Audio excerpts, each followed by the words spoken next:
So I've been working with APTN for 10 years, and for me, there's two stories that come to mind when it comes to news that impacted me personally.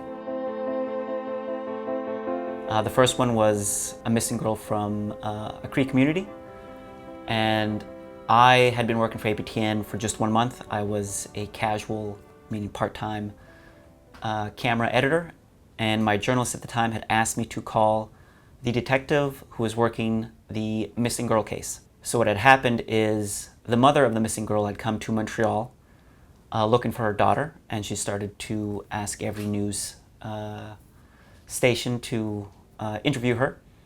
And so what happened is her daughter came to Montreal, and next thing you know, the mom receives a call from an anonymous number, and it's her daughter speaking on the phone saying that things aren't going well. And then all of a sudden the phone hangs up, and so the mom knows her daughter's in trouble and that she's in Montreal, but that's it, that's all. So she comes to Montreal looking for her daughter, and so we do a story on this and we interview the mother. And this is when my journalist asked me to call the detective working the case to find out what's going on. And this is what kind of blew my mind. There was this whole kind of like port system of predators taking advantage of young people when they entered this town, and were shipping them off west, never to be found again, to do God knows what.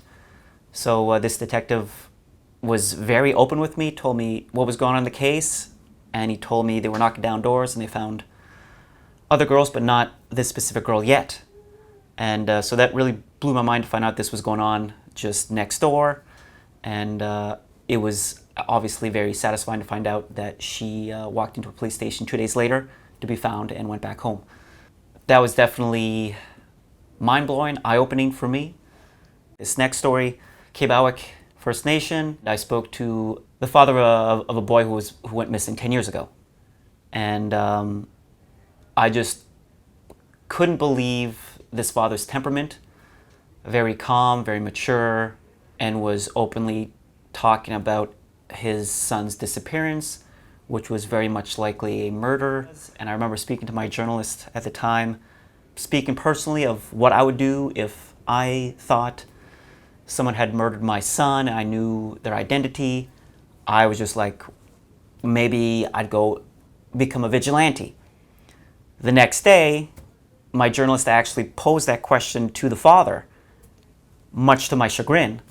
However, he answered openly and honestly and said he definitely considered it, and his friends offered to help him.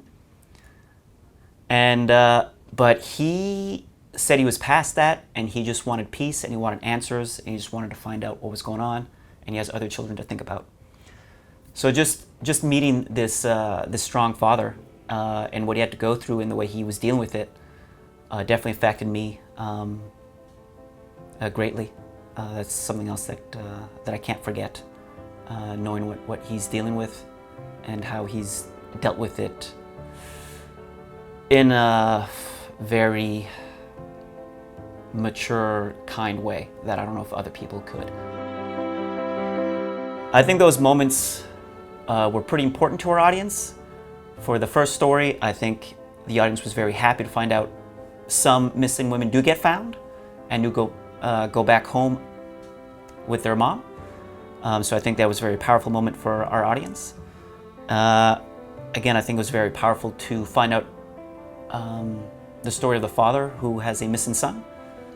I think it was very impactful to an audience that may be dealing with such things, and seeing how this guy has been dealing with it for 10 years and the way to go about it, dealing with police and other, I guess, helpful citizens, because that's what he's been doing for 10 years.